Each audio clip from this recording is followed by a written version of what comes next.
is always there for whomever he comes to meet him. Now, laughter in Arabic, ضحك, is grades. Part of it is smiling. So, فَتَبَسَّمَ ضَاحِكًا مِنْ قَوْلِهَا. So, to smile is a form of laughter.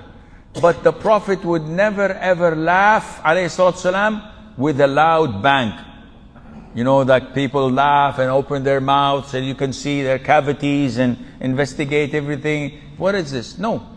The most he would do is just, you know, you could see his teeth, but not open his mouth, and definitely not with a voice.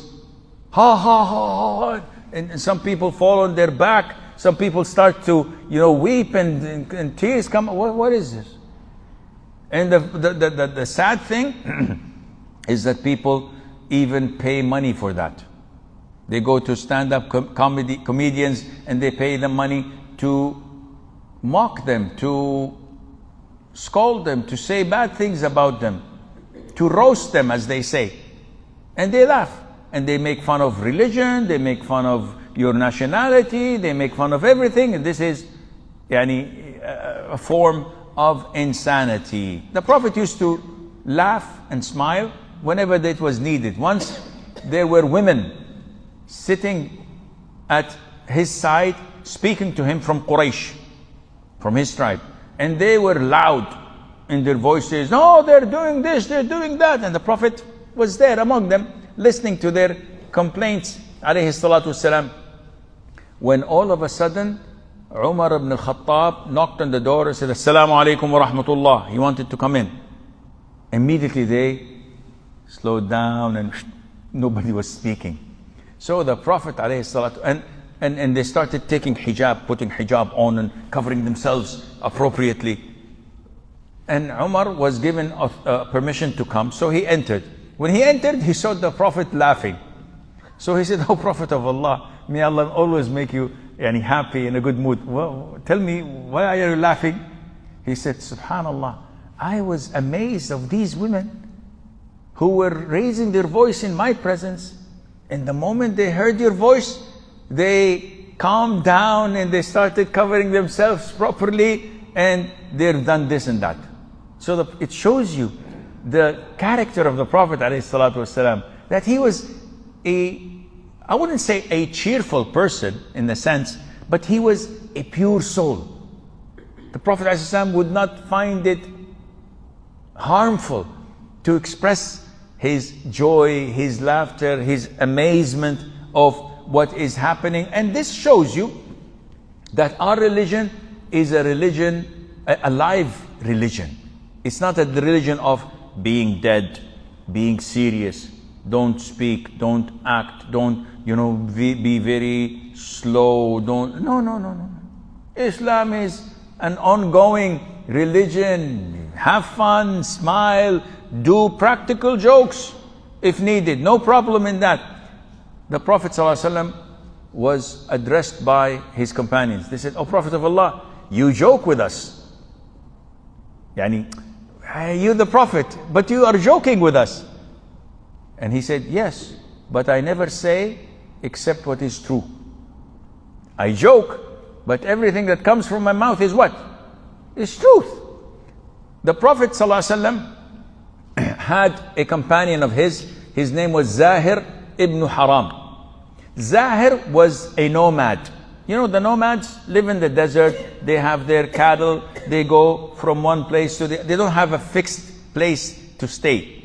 So he was a companion of the Prophet ﷺ. Whenever he came to Medina to sell wool or ghee or whatever products they have to make money, he used to bring gifts and give it to the Prophet ﷺ, as small as they are.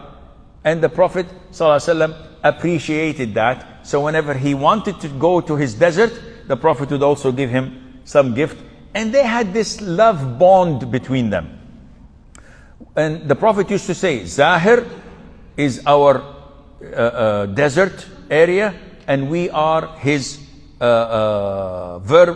suburbs or his city." One day, the Prophet went, alayhi salam, after the salat, in the spare time in the middle, and he found him selling some of his products in the market, auctioning. You know, who wants to buy this gallon of ghee? It's original, it's 100% cholesterol, full, not free, and this is the So the Prophet came from behind him, sneaked behind him, and embraced him, not saying anything. So if someone comes behind you and puts a lock on you, and this, who's this? Come on, let me go. Who's this doing this to me? When he knew that it was the Prophet ﷺ, he kept pushing his back so it would stick to the Prophet's chest. He would not want to let go. And the Prophet announced it, ﷺ. Oh, people of the market, who will buy this slave from me? He's auctioning. Who will buy this slave? Did the Prophet say a lie? He is a slave of Allah. So this is the form of joking the Prophet used to do, alayhi salam. And Zahir said, oh, Prophet of Allah, someone like me? Wallah, you will not find one bargain. Nobody is going to buy me from you, alayhi salam. Nobody is going to buy me. I'm worthless. I have no value. The Prophet said, but by Allah, at the side of Allah, you are valuable. This is the humor the Prophet had, alayhi salatu wasalam. A man comes to the Prophet, sallallahu alaihi wasallam. He says, oh Prophet of Allah, give me a camel so that I would go and fight in the cause of Allah. So the Prophet says, I will give you a son of a camel. And the man said, what would I do with the son of a camel? He said, subhanallah, a camel, isn't it born out of a she camel? So this big male camel is a son of a she camel. I'm going to give you one. So the Prophet again, plays with words in order to put some humor. Suhaib once came to the Prophet ﷺ and found the Prophet eating bread and dates. And Suhaib had trachoma in one of his eyes. You know, when it comes in, I don't know what's called in English. In Arabic called Rabad Rabi'i. When you wake up and it's full of mucus and you can't see and you have to put some drops. So he came to the Prophet ﷺ and started eating with it. And the Prophet said to him, ﷺ, subhanallah, you're eating dates while you're having trachoma in your eye? And how is this possible? So Suhaib said, oh Prophet of Allah, I'm eating with the other eye, with the good eye. So the Prophet smiled. This is how the Prophet used to live. Not halal haram, or aqidah, or this or that, and everything is what's your manhaj. Come on. Live like the Prophet ﷺ. Enjoy life as he used to, sallallahu alayhi wa sallam. How much time for salah? Okay, so this is what the Prophet used to say or to do when he used to sit with the companions and they used to chit chat. He used to smile, he used to laugh with them. But as a human being, as a balance, as a perfect human being, he also used to cry. He also used to weep because he was filled with emotion. It is totally wrong to say men don't cry. On the contrary, men cry to prove that they are real men. The Prophet ﷺ used to cry